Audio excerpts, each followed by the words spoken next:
시간에는 누가복음 17장 1절부터 10절의 말씀을 네 가지 교훈이라는 제목으로 나누겠습니다. 1절과 2절입니다. 예수께서 제자들에게 이르시되 실족하게 하는 것이 없을 수는 없으나 그렇게 하게 하는 자에게는 화로다. 그가 이 작은 자 중 하나를 실족하게 할진대 차라리 연자 맷돌이 그 목에 매여 바다에 던져지는 것이 나으리라. 17장을 시작하기 전에 앞서 살펴본 내용을 간단하게 정리해 보겠습니다.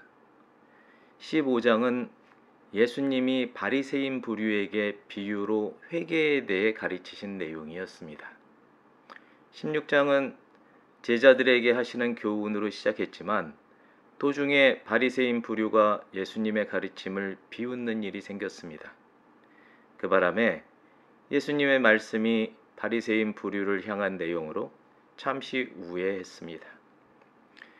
오늘 나누는 17장은 예수님이 다시 제자들에게 네 가지 교훈을 가르치시는 내용으로 시작합니다. 먼저 첫 번째 교훈은 다른 사람을 실족하게 하지 말라는 것입니다. 실족하게 하는 것이란 죄에 빠지게 하는 유혹, 함정, 덫 등을 의미합니다. 본문은 이런 일이 닥치지 않게 하는 것이 절대로 가능하지 않다고 말합니다. 이런 일은 누구에게나 부지불식간에 닥칠 수 있습니다. 말씀의 핵심은 그렇게 만드는 자에게는 화가 있다라는 것입니다. 다르게 말하면 제자들 안에 누군가를 실족하게 할 사람이 생길 수 있다는 겁니다. 제자들은 앞으로 예수님의 가르침을 실행하며 전파할 사람들입니다. 본문은 제자들을 통해 예수님의 가르침을 전파받게 될 사람을 작은 자라고 부릅니다. 이런 작은 자를 실족하게 만드는 일은 하나님과 예수님의 말씀을 잘못 전하는 데서 옵니다. 16장에서 우리는 간음이 율법에서 얼마나 큰 죄가 되는지 알았습니다. 마태복음 5장에 나오는 산상수훈에서 예수님은 이런 말씀을 하십니다. 또 일러스되 누구든지 아내를 버리려거든 이혼 증서를 줄 것이라 하였으나 나는 너희에게 이르노니 누구든지 음행한 이유 없이 아내를 버리면 이는 그로 간음하게 하며 또 누구든지 버림받는 여자에게 장가드는 자도 간음함이니라.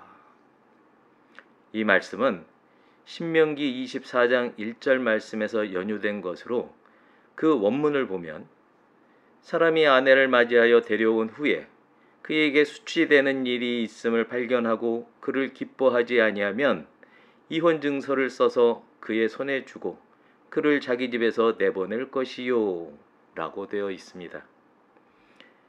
이 일이 성립되기 위해서는 수치되는 일이 있어야 한다는 전제 조건이 붙어 있음을 알 수 있습니다.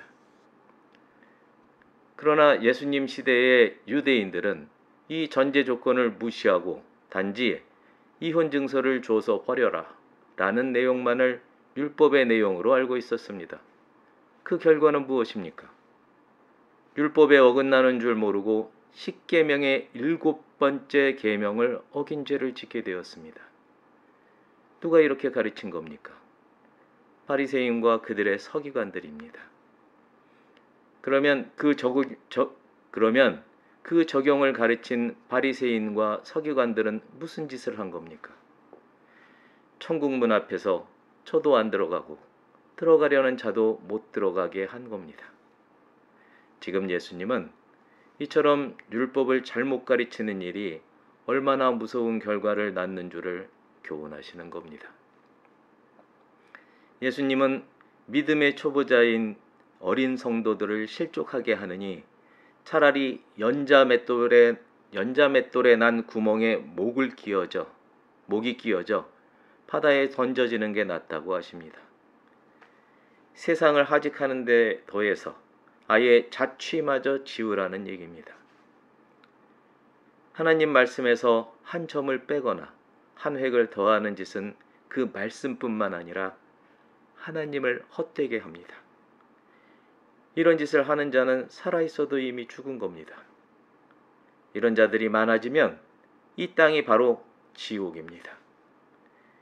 제자들에게 잘못 가르치는 자의 죄가 한없이 크다는 사실을 강조하고 계십니다. 3절과 4절입니다. 너희는 스스로 조심하라. 만일 네 형제가 죄를 범하거든 경고하고 회개하거든 용서하라. 만일 하루에 7번이라도 네게 죄를 짓고 7번 네게 돌아와 내가 회개하노라 하거든 너는 용서하라 하시더라. 두 번째 교훈입니다. 예수님은 제자들에게 늘 주의를 기울여야 할 일이 있다고 말씀하십니다. 하나님과 예수님의 말씀을 제대로 가르쳤다고 책임이 다한 게 아닙니다. 만에 하나라도 가르침을 받은 형제 중 하나가 하나님 말씀에 아주 작은 것 하나라도 어긴다면 가르친 자에게는 그를 반드시 책망해야 할 책임이 있습니다. 그러나 이 책망은 잘못을 따지는 것에서 그치는 게 아니라 회개로 인도하는 것이어야 합니다. 그뿐만이 아닙니다.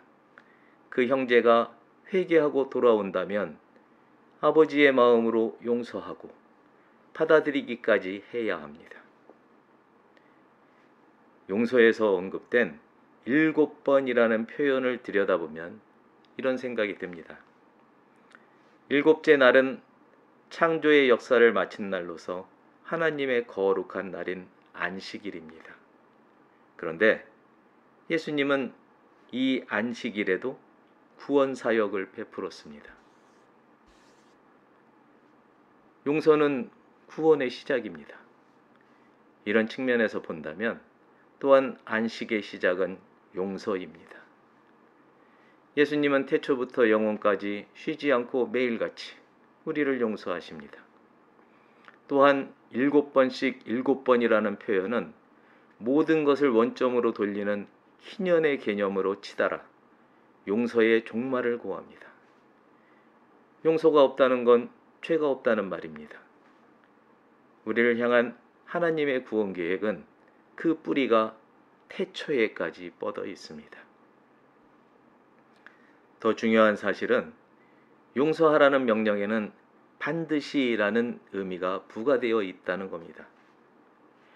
예수님은 예수쟁이가 늘 그리고 반드시 하지 않으면 안 되는 소명 중 하나를 용서라고 말씀하시는 겁니다. 이 말씀은 서로 사랑하라는 말씀이기도 합니다. 하나님의 자녀도 실족할 수 있습니다. 그러나 실족보다 더 중요한 일은 회개입니다. 천국문은 회개하는 자에게는 언제라도 열려 있습니다. 할렐루야. 5절과 6절입니다. 사도들이 주께 여짜오되 우리에게 믿음을 더하소서 하니 주께서 이르시되 너희에게 겨자씨 한 알만한 믿음이 있었더라면 이 뽕나무더러 뿌리가 뽑혀 바다에 심기어라 하였을 것이요 그것이 너희에게 순종하였으리라. 가르치는 자로서 책망과 용서에 관한 교훈을 듣자 사도들은 하나님을 향한 충성심이 아직도 작음을 예수님께 고백합니다. 여기서 믿음이라는 헬라어 단어에는 충성 또는 신실이라는 뜻이 있다는 걸 알고 넘어가야 합니다. 사람에게는 믿음이라는 표현보다는 충성이라는 표현이 더 적절합니다.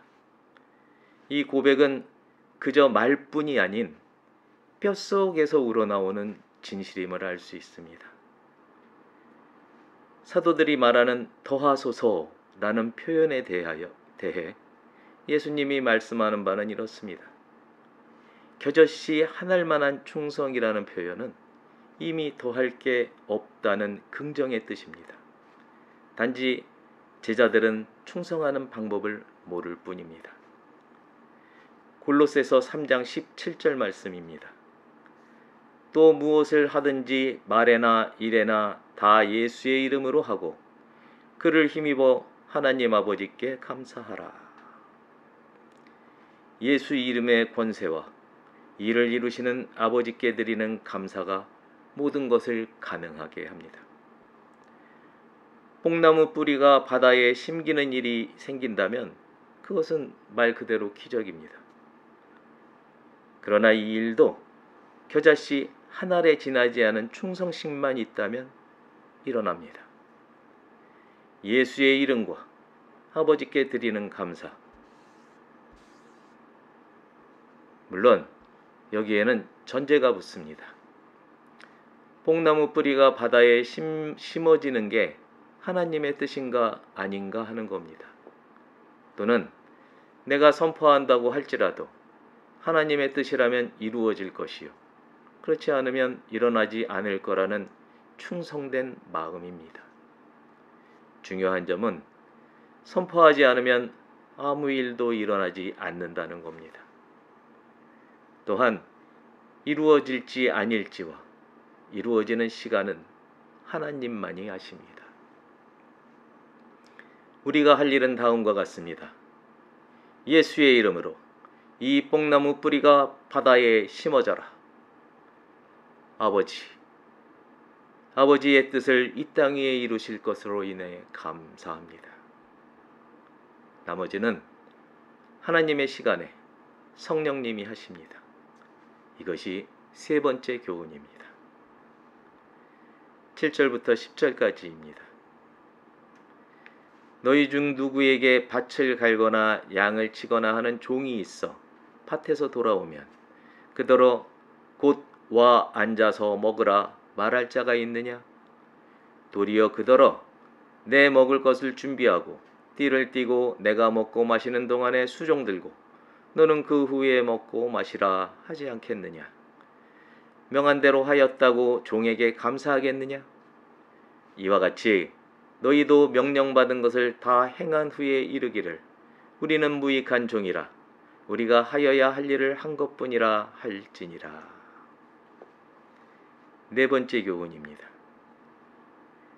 10절에 나오는 무익한이라는 헬라어는 아크레이오스라는 형용사로 부정을 나타내는 접두어와 무엇이 필요하다라는 형용사의 합성어입니다.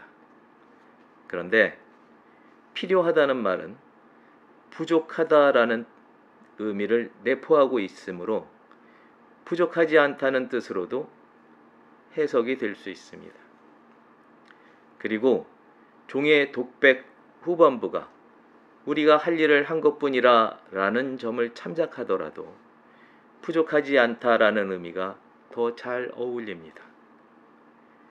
여기에 나오는 종이 죽으라는 주인의 명령에 무조건 죽어야 하는 신부님을 고려한다면 종은 죽으라는 주인의 명령이 없는 것만으로도 은혜 속에 사는 겁니다. 더구나 그 주인이 하나님이시라면 살아있다는 그 자체가 구원을 얻었다는 뜻이기 때문에 살아있다는 것만으로도 정말로 부족함이 없는 겁니다. 예수님은 요한복음 4장 34절에서 이렇게 말씀하십니다. 나의 양식은 나를 보내신 분의 뜻을 행하고 그분의 일을 이루는 것이다. 주인이 하라면 하는 겁니다. 그렇게 사는 존재가 종이기 때문입니다. 그러면 그 나머지는 주인인 아버지께서 다 하십니다. 혹시 압니까? 세번역 성경 누가복음 12장 37절 말씀과 같은 일이 있을지도 말입니다. 주인이 와서 종들이 깨어있는 것을 보면 그 종들은 복이 있다. 내가 진정으로 너희에게 말한다. 그 주인이 허리를 동이고 그들을 식탁에 앉히고 곁에 와서 시중들 것이다. 존귀한 하나님의 친구 여러분, 예수님을 기억합시다. 그분은 하늘나라 왕자를 버리고 스스로 종의 신분을 가지고 이 땅에 오셨습니다. 그 거룩한 분이 오물만도 못한 나를 위해 하나님의 명에 따라 십자가에서 죽음으로써 나에게 새 생명을 거저 주셨습니다. 그러면 그분의 종인 우리는 어찌해야 합니까? 죽기까지 예수님의 충성된 종으로서 생애를 마감하는 여러분과 제가 되기를 예수 그리스도의 이름으로 축복합니다. 기도하겠습니다.